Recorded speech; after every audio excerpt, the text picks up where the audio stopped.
Hi, in this video, we're going to study the basics of for loop, and we will do that without assuming you have already studied Lisp. So as a motivation to study loops or ways to repeat things, let's think about life.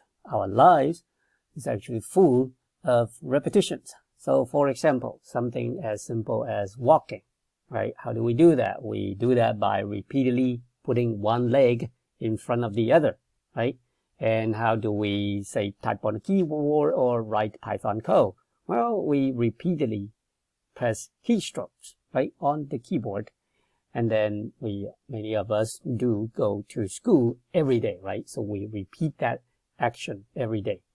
And as it comes to computers or programming specifically, repetition is also very, very important, right? For example, if we play a game, but we can only play it once, well, it might not be so much fun, but if we can play a game over and over, that's great, and that is repetition, right? And also, when we go visit different websites, well, the websites might be different, but the action is the same, right? That we type in a URL and we load the page, type in a different URL and load the page. So that is also repetition. So it goes without saying that, yes, repetition is very important. So in programming in general and in Python specifically, loop is a language construct that is used to repeat actions. And in Python, there are two types of loops. We're going to study one type of loops today called the for loop, and that is typically used when we know exactly how many times to repeat a certain action. And I give a very, very simple example of a for loop here. And it reads for underscore in the range of 5, and then a semicolon and an indented block of code. Now let's look at each of these components in details. So a for loop in general, though, it can be read as for each of the items in the sequence. So the word for and then the word in, these two are keywords and they are part of every for loop, right? So they are fixed in their usage, in their position. And then this underscore here is actually a variable, okay? And this variable is assigned one item in the sequence in each of the iteration of the for loop. Now, a underscore in Python typically means something that is not used. So let's for now not worry about this. Now, lastly, let's look at range 5. So range 5 represents a sequence. Range is one of many possible sequences. So we will, over the course of studying Python, study other sequences. But for now, range is what we'll use. And this number 5 is the number of repetitions. So basically here it says we're going to repeat something 5 times. And that something is represented again by an indented block of code after the colon. Okay, and this block of code, it can be one or more lines, and it is executed for each iteration or each pass of the loop, right? So we say we want to repeat the loop 5 times, and this is going to be repeated 5 times. And this intended block of code, it is called the body of the loop. So let's quickly execute this very simple for loop and see what it does. Well, it prints hi 5 times, just as we expect it to. Now I'm going to ask you to pause the video and try these simple exercises yourself. First is to print nog 10 times. And second is to print ding and then dong on 2 separate lines, but 100 times. So these are fairly simple, and I assume that this is the code that you would have written. Okay, so one thing I just want to point out that as you notice, and as I mentioned just now, in the body of the for loop, you can have more than one line of code, right? You can have multiple lines. So here we have ding and dong, and that is what's being repeatedly printed out. So if we say, add another line of say, print Kong, then we would expect these ding, dong, and Kong to be repeated over and over. So ding, dong, and Kong. Now, since we've used range and we will use range many times, it helps to look into a little more detail what range does. So range, in fact, it represents a sequence of integers, and it starts at 0 and it ends at n, but not including n. So this sequence would be 0, 1, 2, 3, so on and so forth until n minus 1. And as we said, in the for loop, we can assign each item in a sequence, so in this case, range n, to a variable at the beginning of each iteration of the for loop. So, if we actually name the variable, say, I, then I, at the beginning of each iteration of the loop, it gets assigned one integer from range. So 0, 1, 2, so on and so forth, until, in this example, 4. So if we execute this piece of code very quickly, we're going to see that it's going to print out, numbers 0 through 4. It's very important to emphasize the fact that we still printed out 5 numbers here. So this loop, the print statement, is repeated 5 times, just like what it says here, but it's because we start at 0, the last number that we print out is 1 less than 5 at 4.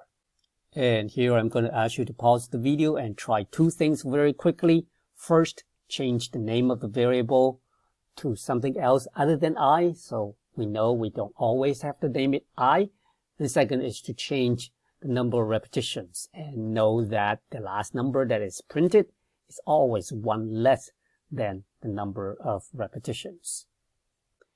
Now, while this example is very simple, so it's very easy to see what's going on here, when the loops do get more complicated, sometimes it actually helps to do what's called loop unrolling to see how the loop works. So let's do that with this very example.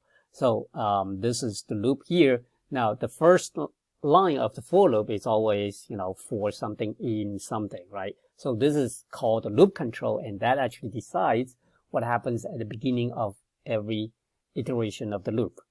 Okay, and if we are done with the loop. And then in the indented block of code, the loop body, that's what we do in each iteration, right?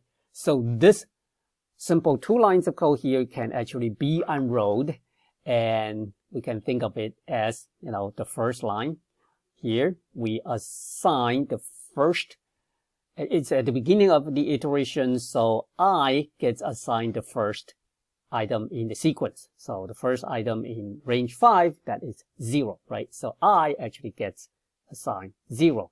And then now we execute the body of the loop, which consists of a single print statement. So we print out I, so that's why we see 0. And then we'll go back to the loop control. We get the next item in the sequence, which is 1, and assign that to I, right? And then we get into the loop of the body, which is print I or print 1. And this would keep on going until the end of the sequence, which in this case, it ends at 4. So this is, again, called loop unrolling. Okay, now I think we're ready to tackle something that is just slightly more complicated. So we know we can use this loop to print out a sequence of number from 0 through 4, but let's try to do the same thing, but using the first loop that we learned, and that is just to say, 4 underscore equal to range in 5. So what we have to do then, we have to, instead of letting the loop to assign the numbers 0, 1, 2 for us, we will have to manually manage the values of I. So what I would like you to do is to actually fill in the ... here. What should we set I to at the beginning? And what should we write in these 2 lines of code such that we will print out 0, 1, 2, 3, and 4. Okay, so hopefully you had a chance to do that. Here is how I did it. So I would say, at the beginning, I is going to be 0. And as soon as I get into the loop, I'll print out the I, and then I'll increment I by 1 as to prepare it for the next loop. So if we execute this piece of code, it indeed print out the same thing as the other loop. Now, obviously, it is a lot simpler to be able to do this rather than having to manually manage the value of I ourselves. And that's why, for loop is constructed this way. But it is still important that if we have to, we know how to manage these values ourselves, especially when we come to the while loops. And then also I have another question for you is, when the loop is done, what is the value of I? If you don't see it immediately, you can print out its value. And to see how this works from another angle and also kind of review the idea of loop unrolling. So let's unloop our loop here, right? So we keep the I equal to 0, which is, once before the loop. And then we repeat the body of the loop 5 times. So print I plus 1, print I plus 1 5 times. And we can see that, at the beginning, I is 0. So when we print it out, we get 0. I gets incremented to 1 from 0. So we print it out, it's 1. Incremented to 2. Print it out, it's 2, right? So on and so forth until we get to 4. Although, if you think carefully about loop unrolling, we actually forgot to mention something here. So can you tell what that is? Well, we didn't quite put the loop control at the beginning of each of the iteration, right? So what still happens at the beginning of each iteration is that the underscore is actually assigned a value from the sequence range. So the first one is actually, it gets assigned 0. And the next one is 1, and so on and so forth. Now, underscore is, again, signifies something that we don't use. And that's why we omitted it here. Also, unrolling it this way might help us to see that after we print this I here, which is 4, we actually increment the I 1 more time. So after the whole loop is done, I is actually 5. So this concludes our introduction to the basics of for loop.